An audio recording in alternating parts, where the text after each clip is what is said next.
مصر تربطها العديد من العلاقات الاقتصادية والتاريخية والسياسية وأيضا الثقافية مع جمهورية الهند. عن ملامح هذه العلاقات وأيضا مستقبلها اسمحوا لنا هيكون لقاءنا النهاردة مع معالي السفير أجيت جوتيه سفير جمهورية الهند بالقاهرة.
Your Excellency, the Ambassador of the Republic of India, first of all, thank you for having us today. Thank you. It's a pleasure to have you here. The diplomatic stations are a major part that builds the political history of any ambassador. So can you please tell us more about your stations that you already passed through until you came here to Cairo? Right. Well, I joined the Indian Foreign Service in 1991. And my first posting was in Hong Kong to learn the Chinese language, and thereafter I spent quite some time in Hong Kong and Beijing. I was in Bangladesh, in Dhaka between 2004 to 8, and then I was in Delhi, and then in Germany from 2011 to 14, and again in Delhi, and my last assignment was as Ambassador of India to Denmark. You feel any similarity between one of those stations and being here in Egypt? Well, perhaps, according to the people and so. Well, perhaps Bangladesh and Egypt are a little similar because Bangladesh, again, the people, there is more in common between us and the people of Bangladesh and the Egyptian people. Our cultures are a little similar, and I think the people are very warm and friendly and extremely hospitable. There is a cultural relationship between India and Egypt. Can you please talk about it to all the Egyptians through the camera? Well, our interaction goes back to many centuries. In fact, the great Indian Emperor Ashoka had written about Ptolemy, your pharaoh, in his chronicles. And I am told that the mummies, the process of mummification in Egypt was done with oils brought from India. But our contacts have continued through traders over the centuries. In the last decade, there was a close friendship between Rabindranath Tagore, our famous Indian poet who got the Nobel Prize, and the great Egyptian poet Ahmad Shawki. Similarly, Gandhiji had passed through the Suez Canal on his way to the Round Table Conference in London and had some contact with Saad Zaghloul. This is still very warmly remembered. I find that there is very close cultural cooperation between India and Egypt. The Egyptian people are very fond of Indian culture, particularly Bollywood films, music, and dance. I was going to ask you, Your Excellency, about the impact that the Indian drama already left in the Western society, and how do you see it? Do you see it's something strong, and you're going to try to send messages through it, or what? How do you see it? Well, the impact of Bollywood and Indian culture, you see, music and dance, is far greater in a country like Egypt and in this part of the world. Even now, many of your TV channels have in Hindi films, Bollywood films dubbed in Arabic. We have set up a very large cultural center called Maulana Azad Cultural Center in 1992, and they organize a lot of cultural activities, which includes classes in yoga, classes in Hindi, Arabic.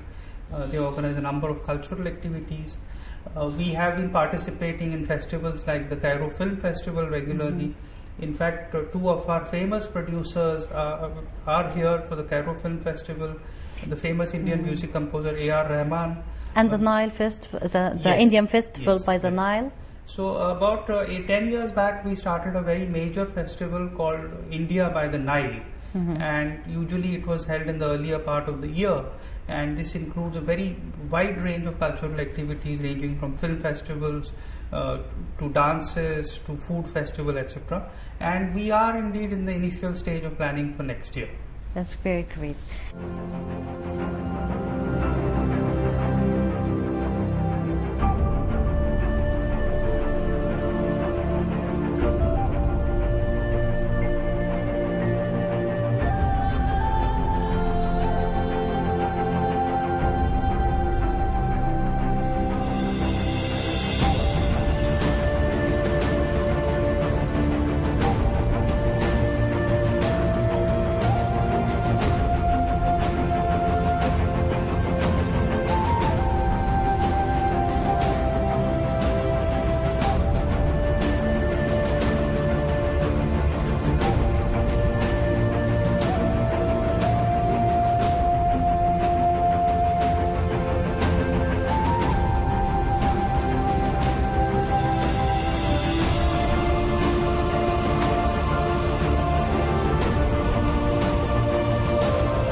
How about talking about the trade cooperation? How do you describe the trade cooperation between Egypt and India? Well, in the short time that I have been here, I am pleasantly surprised to find that our bilateral trade is quite significant. In fact, 2 years back, before the pandemic started, our bilateral trade was $4.5 billion, and it is almost 5% of Egypt's total foreign trade of $90 billion. The bilateral trade is more or less evenly balanced. Egypt mainly exports products such as crude petroleum, fertilizers, chemicals, raw cotton to India, while India exports items like buffalo meat, textile yarn, fertilizers, many field of cooperation. Yes, motor cars, etc., and engineering products. Now, last year the trade had declined slightly; it went down to about $4.2 billion. But I'm very glad to tell you that in the first 6 months of this year, the trade has increased by 81%. So we will certainly reach a record level of bilateral trade this year. And Egypt's exports to India have doubled in the first 6 months. So it is good for the Egyptian economy. That's very great. How about the future? How do you see the future of the cooperation, of the trading in between the two countries? Well, when you look at the economic relations, trade is only one part of it. I think we need to diversify our trade basket if we are to keep increasing it. And we are working on a plan to diversify. So, for instance, we would like Egypt to export more of citrus fruits, and perhaps Egypt imports a lot of wheat and oil seeds, but there is very little which they import from India. So we need to diversify. But the other aspects of the relationship are also investment, and I'm glad to tell you that India is one of the leading investors in Egypt. About 50 Indian companies have invested more than $3.1 billion in Egypt, and they give direct employment to almost 40,000 Egyptians. And several of these companies are now expanding. I am aware of additional plans of about $600 million for further investments. The Republic of India and Bangladesh celebrate together the 50th anniversary of the independence of Bangladesh. What can you tell us about this independence or this celebration? Well, this is a very special day because of the circumstances which led to the independence of Bangladesh. Bangladesh was earlier part of Pakistan, it was East Pakistan. I think you need to read the history, but there were major conflict in East Pakistan. The Pakistan army did launch a lot of operations, a lot of civilians were killed, and the people of East Pakistan, as it was known, rose in rebellion. And there was a war which lasted for 15 days in which Bangladesh was liberated. This happened in December 1971. The relations between India and Bangladesh have seen their ups and downs, but in the last decade or so, the relationship has gone from strength to strength, and Bangladesh-India relations are at their best right now. They are very close, very friendly, and Bangladesh has played an important role in preventing the terrorist activities in the region, some of which were directed against India.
Your Excellency, I would like also to ask you about the position of the Indian women, how it is nowadays in India. Well, you see, India is one of the very few countries where we revered a lot of women as goddess. In the Hindu religion, we have so many goddesses, and our general description is either the mother or the other women are called often sisters, Bahanji.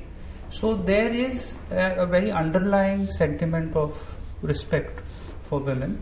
We have also, in the last few decades, actually in reality been ahead of many Western countries, because we had one of the first women prime ministers, Indira Gandhi.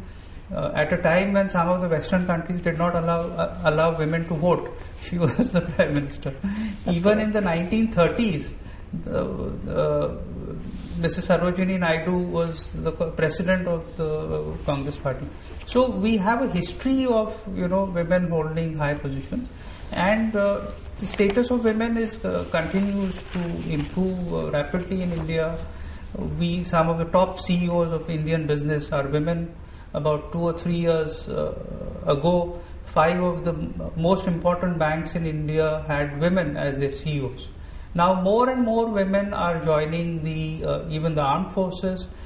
In fact, we had an Air Force delegation here. The Indian women are flying fighter planes, they are flying helicopters, they are in the paramilitary. So the status of women is very good in India, and increasingly women are holding leadership positions in a very wide range of areas. And Your Excellency, if you please tell us more about the celebration of today, celebration of the independence of the Republic of Bangladesh. How are we going to celebrate it? See, when our Prime Minister visited Bangladesh in the earlier part of this year, it was decided that India and Bangladesh will jointly celebrate the 50th anniversary of Bangladesh's liberation, and also the establishment of diplomatic relations between India and Bangladesh. So we have decided that in a small number of countries, we will jointly organize a celebration. So I am glad to inform you that on the 6th of December 2021, both the Indian and the Bangladeshi embassy are organizing a big cultural event at the famous Al Baroon Palace in Heliopolis, Cairo, where we will present cultural performances, our food, and also some videos of the liberation of Bangladesh and the diplomatic relations. So I do hope that a lot of you will have the opportunity to watch this.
Your Excellency, you have been talking about the food. So, if I may ask you, how do you see the Egyptian kitchen so far? Well, there are similarities between Indian and Egyptian food. Now, for example, the bread that you have is very similar to the naan, which is famous in India. Koshiari is supposed to have come from India. It's in India we have something very similar known as khichdi. So I believe the Indian traders, when they came here, they used to make khichdi, and then you have added to it and it becomes koshiari. So there are quite a few dishes which are similar. Now Indian food is a very important part of why India is popular. So along with Bollywood, the great love that people have for Indian food helps our, the soft power of India. At the end, I would like to thank His Excellency, the Ambassador of the Republic of India. Thank you so much for this special meeting. Thank you so much for coming. It's a pleasure.